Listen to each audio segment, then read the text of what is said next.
Sweden's fighters launched twice Friday to shadow Russian warplanes.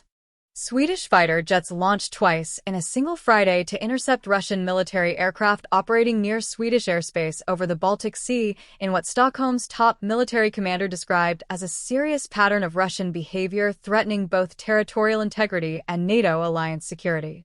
The Swedish Armed Forces confirmed on June 13, 2026 that its Quick Reaction Alert Force scrambled 2 pairs of JS-39 Gripen fighter jets to meet Russian combat aircraft, with separate incidents occurring in the southern and northern parts of the Baltic on the same day. Allied combat aircraft also scrambled during the incidents to maintain security in shared airspace. The Russian aircraft involved were identified as a Su-24 and a Su-34. The Su-24 is a Soviet-designed supersonic strike aircraft used by Russia for both ground attack and tactical reconnaissance missions, while the Su-34 is a more modern twin-seat strike fighter designed to deliver precision munitions at long range.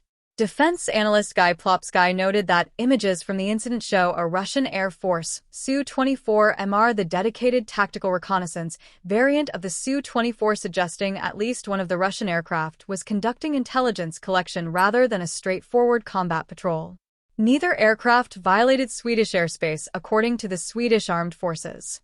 The JAS-39 Gripen is Sweden's primary multi-role combat aircraft, developed by Saab and operated by Sweden and several export customers. Sweden joined NATO in March 2024, and since then Swedish Gripens have participated in the alliance's Baltic Air Policing mission, the NATO program under which member nations rotate fighter aircraft through Baltic states to maintain round-the-clock air surveillance over a region with no fast jet air forces of its own. Sweden's incident readiness force, the quick reaction alert element that keeps aircraft fueled, armed, and ready to scramble at minutes' notice, is the domestic complement to that NATO role, maintaining surveillance over Sweden's own airspace and surrounding area at all times.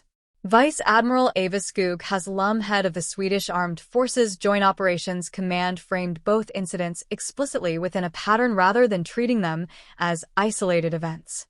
The Russian behavior is serious and represents a recurring pattern that threatens both our territorial integrity and security, Haslum said.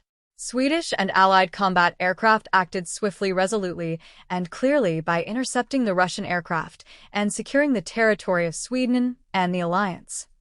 Hanna Herlin, press communicator for the Swedish Armed Forces, declined to speculate publicly about Russia's intent, while making clear that the military's assessment of the flights was not casual. "We cannot speculate as to why they flew there, but we consider this to be very serious," Herlin said. She also described the intercept itself as a deliberate signal, noting that showing up to meet a foreign aircraft in these circumstances carries its own message. "We have many different routines in the air, and it is a signal in itself to show up in situations like these," she said. Swedish Gripens intercepted and identified the Russian aircraft near Swedish airspace. Swedish officials confirmed that Swedish airspace was not violated. The Swedish Armed Forces also confirmed that in light of an increased threat to Allied airspace in the surrounding region, they have reinforced their presence and adjusted their readiness posture, a statement that goes beyond routine incident reporting and signals a deliberate operational response to a changed threat environment. The Swedish military has not publicly described what specific adjustments have been made, but the language of reinforced presence and adjusted readiness indicates that the 2 Friday incidents were not treated as routine encounters requiring no follow-up. Russian military aircraft regularly fly near NATO airspace across the Baltic region, and alliance members scramble fighters to intercept and identify them, understanding NATO protocols.